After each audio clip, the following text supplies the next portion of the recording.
So Brenda, what have you got to share with us today? I've got a husband, been married for 23 years, and I've got a nearly 17-year-old son, a 14-year-old daughter, and a 6-year-old daughter, and been on this home educating journey since the beginning. Wow. Yeah, my son went to school for a year and hated it. He was 4 years old and he lived under the desks because it just wasn't his thing. So we let him do the year because I just felt, sometimes persevering in life with certain things. And I worked alongside teachers. It was a lovely small school. They loved God and everything. And then we took him out. And what was my motivation for him educating was that my dad, my brothers, my husband, they're all very practical people. And none of them got their matric. And I just thought, one of my children is bound to be a very practical child. And that is so. I've got a very practical child, and it was lovely just to be able to hone in on their interests, their delights, and there's a whole lot of talk about this de-schooling. If you take your children out of school and you have to de-school. I had to de-school myself because I'm a teacher. I taught for 8 years, and even at college, I just thought, no, there's something more than this. Just sitting in the stereotyped rows, and I'm too creative for that. So I did go into preschool teaching so I could be as creative as I liked. And and then so with home educating, I just thought this is fun. We live by the mottos, we do life. And you wake up every morning, and I wake up at 4 because I get my strength from being alone with God. As Jesus climbed the mountain, I climb into my cup of coffee and my Bible every morning at 4 and spend at least 2 hours just really seeking him, because it's quite a journey. I've always seen myself as a doubting Thomas, and over the years, God's teaching me how to be a trusting Thomas, to really trust him. And another thing is I'm tick the box kind of person.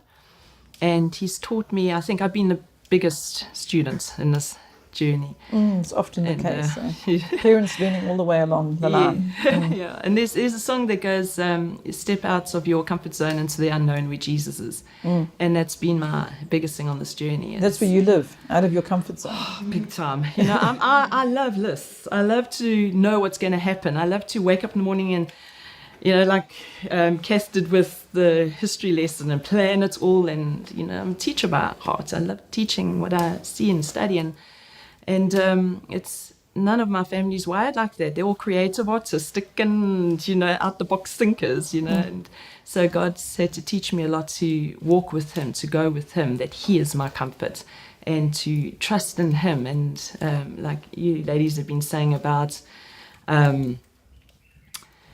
just, are we enough? And no, we're not enough. And so that's, but he is. Yeah. So that has been a big thing. And then another thing that God's really taught me is to dig deep.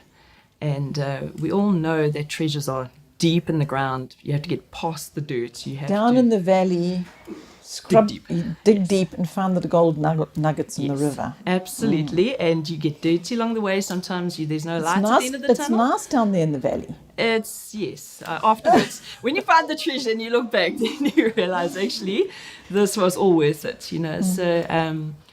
And then we tend to go through it again, and what God's reminded me, because there's more nuggets there. Yeah, and especially this year, God's reminded me to look back on the treasures we found along the way already. Yes, exactly. To encourage us to keep digging and to keep getting dirty and to do it together. Well, I'm just going to have to share this little picture that I had. I was standing in a parking lot not long ago and waiting for somebody who was very late because they were lost. And I was looking at the time and looking at my watch and phoning and trying to guide them. And it was one of those sort of moments. And a car drove past. And, this car was bursting with joy. It was like coming out the windows, literally.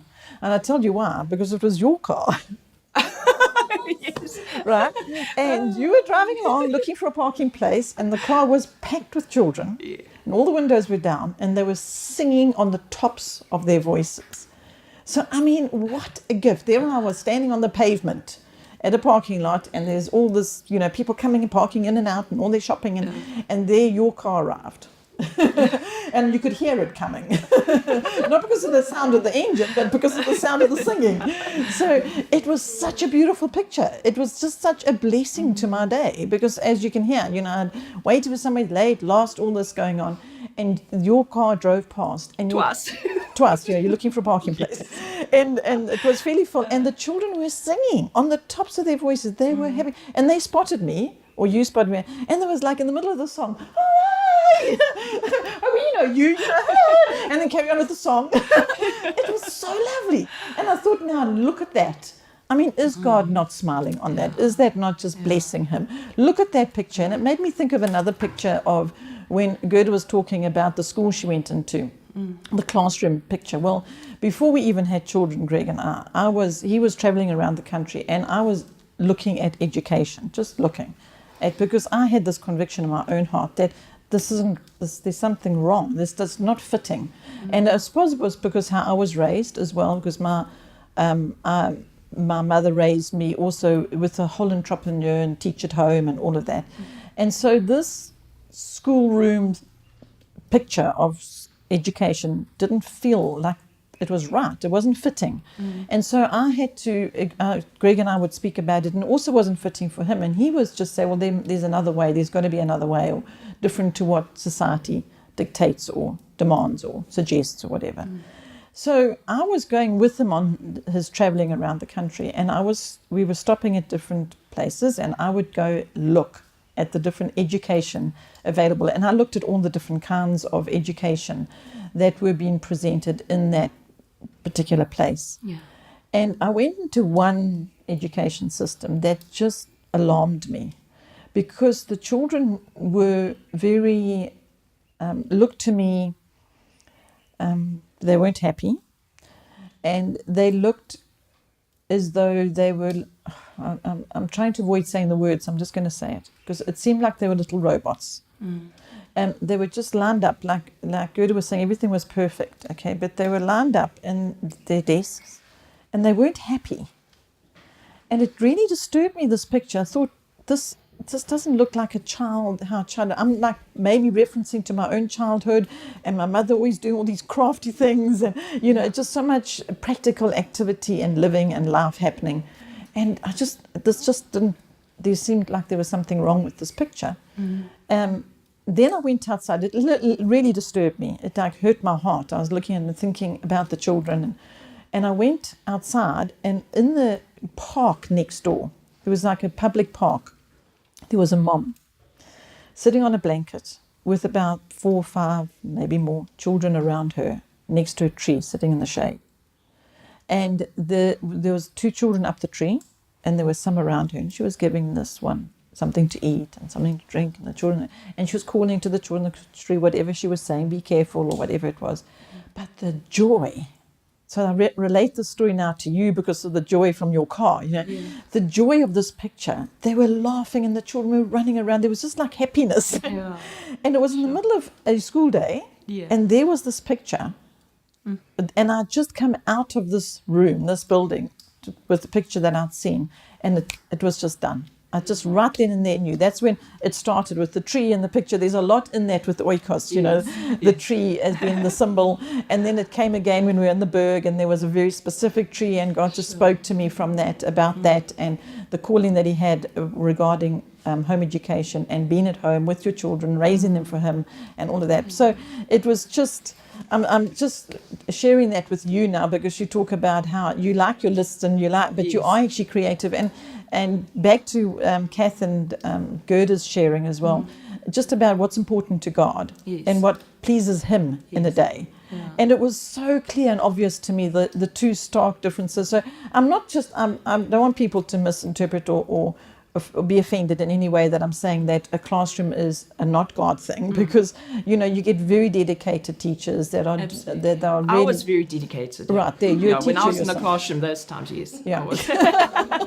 And I mean, also, it excites me. This past week we've had a very challenging week with a sick child and many other challenges. But I just love the way that God speaks. He's speaking all the time. We don't always listen, but he's speaking. And he spoke to me in a really funny way this week, because I was really feeling drained. exhausted. Well, and, thank you for being here after all of that. And yesterday I was off to the toilet and I left the toilet lid. And one of my children, I won't mention names because they might say, no, Mom, don't mention names. But on the toilet lid, they had drawn Olaf. Those who know Frozen the movie, Olaf is a little snowman, and he's quite a cute He's snowman. very entertaining snowman. Yes, and she'd written 3 words, let it go. And for me, it didn't speak about what was needed at the toilet. It just spoke to me about, sometimes we just got to let things go and let God. Let go, Just let let it go.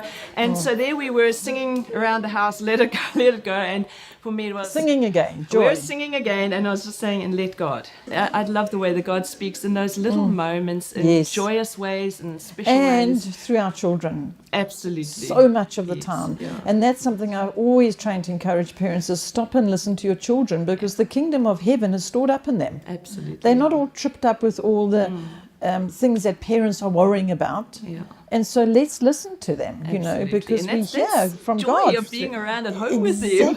Exactly. And we don't want to miss that. Absolutely. Yeah. I think we are the biggest students in all of this. Most of the our time. children, Yeah, we're learning all the time. Absolutely. Yeah.